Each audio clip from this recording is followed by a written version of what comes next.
So when you go and create a project, let's get started now. We just have to look at something more.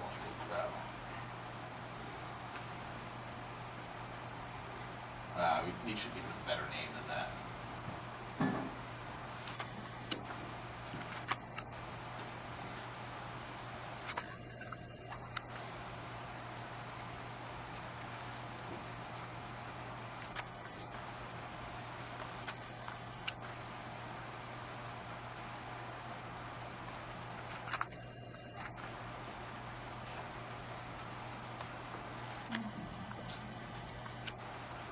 Okay, so when you take a look at the project that you see here, what you'll notice is that most of them you've already seen before, right? So the empty, the web forms, the MVC, these are all ASP.NET 4 applications.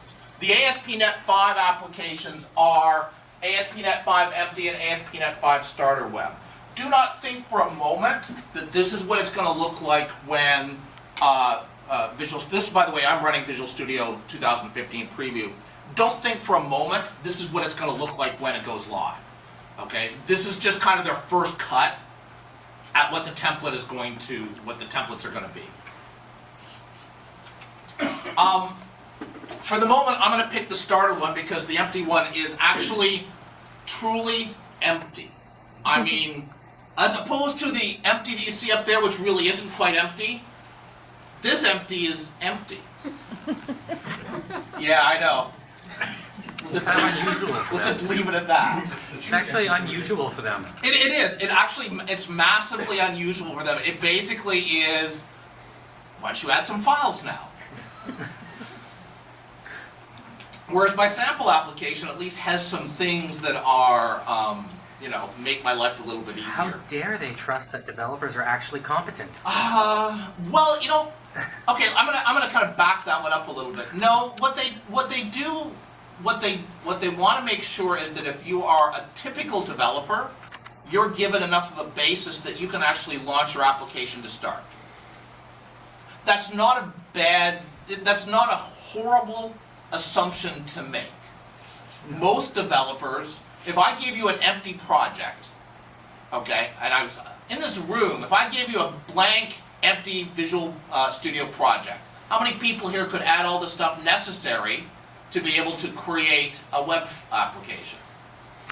Oh, that's good. Pardon? All of us could. Oh, I bet not. If I gave you an empty project, no references, no code, no nothing, how many people, you know what I'm saying? Okay. How much time do we have? As long as you want. Well, Because I'm Yeah, sure with yeah. each compile it prompts you, you're missing this. no, it wouldn't. No, Yeah, it wouldn't you gotta because see it with that's the whole global thing. file, An empty project has no source code files. You have to start from ground. But you understand what I'm saying? I understand what you're saying. You have to start from some place. They give you places to start from. Generally speaking, they've given you places to start from that had starter projects, and you have to rip stuff out and put stuff in, and that's the price of the templates. That one's empty. Okay, there's nothing hanging around there, and you basically do have to start adding all of your stuff. And you'll see that when you start to look in the, when you start to see what this stuff I'm going to show you, there's a lot of wiring up they've already done that does not exist in the empty project. Okay, so this is the nice preview page. Yay. But what I care about is you come here, and I'm going to drag you out. So, the first thing you're going to notice, this is different. Okay? Remember I said they moved your cheese? This is your cheese moved into another country. Okay? There's almost nothing. The only thing that's really the same between the current version of ASP.NET and this is I have got views and models and controllers. Your code is the same. Okay? That's about it.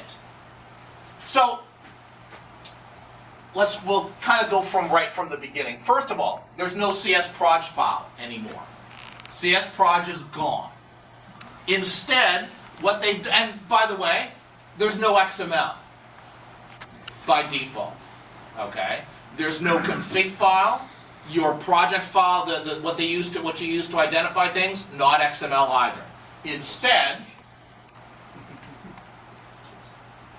JSON. You there.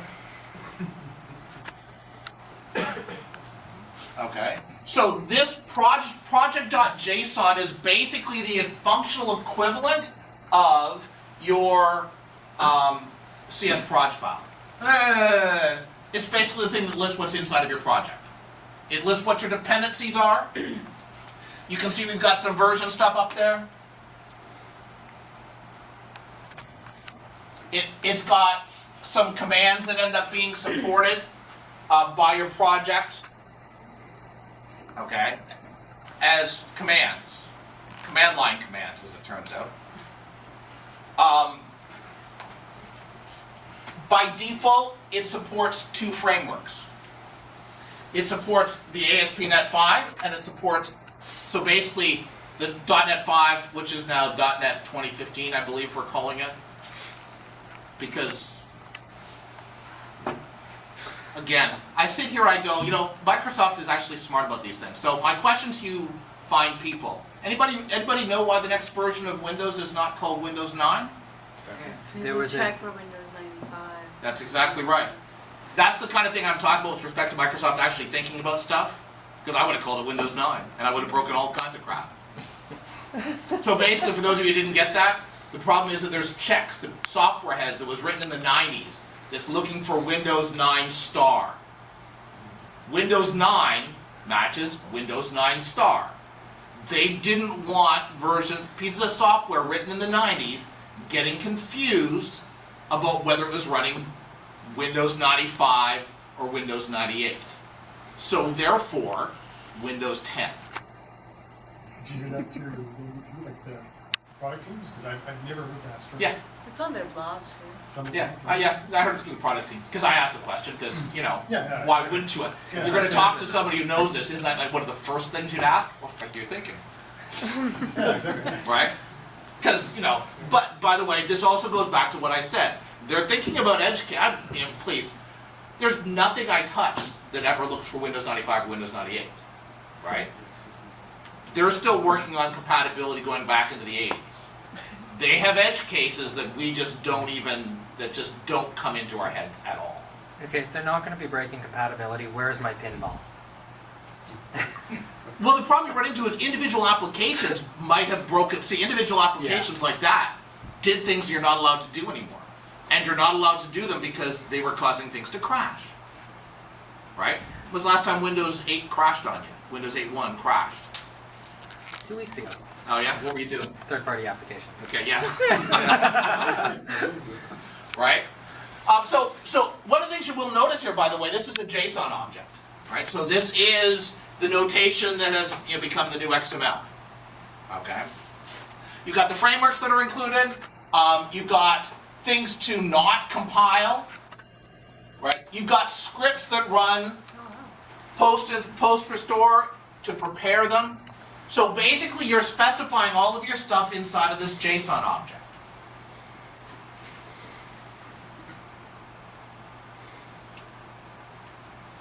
Now, things that also happen in here, let's do a couple of things in here. So, by the way, this config.json is the name of the out-of-the-box configuration file.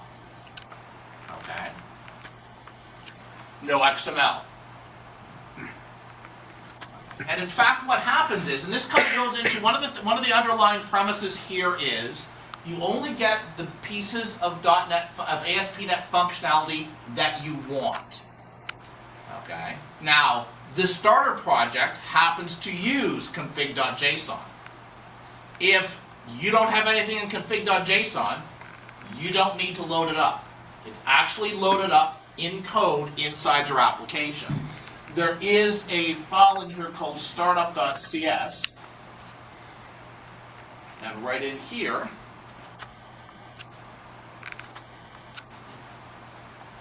it says, I'm going to create myself a new configuration. I'm going to add that JSON file. Yeah.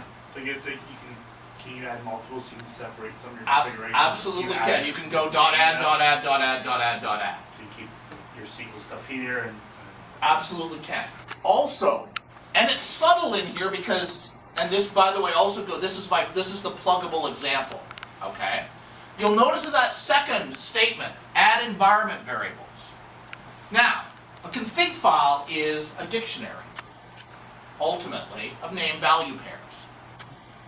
If all I'm doing is just adding a config.json file, the obvious question is, at least it's obvious because I'm talking about it, how do you handle debug versus QA versus UAT versus release configurations? Okay? And the answer to that is environment variables. The premise that they're working on is if you have got a connection string that is talking from a production server to a database, that's a production server value. Why are you providing it as part of a deployment? Okay, and you actually see this inside of Azure. If you take a look at the Azure settings inside of your websites, you don't get to change those things as you do a deployment. So the premise they work under is you set up your configuration on the server as part of the server setup, and it just stays there. Okay, and now what happens is when I run my website on any machine, it picks up the environment variables on that machine. Okay? Naturally, the question is then begged, how do I know which environment variables to pick up? Fortunately, as it turns out, ASP.NET is open sourced. And so because of that, you can go into GitHub and you can actually see what happens when it loads. Okay.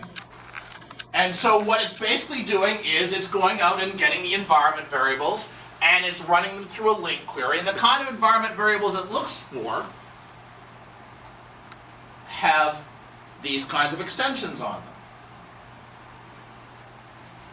Right? So in other words, if you want a SQL connection string, you have a SQL const underscore and you give it a name and it pulls that heading off and there's the name that becomes the name value, the connection string being the value, the connection string that's sitting in the environment variable.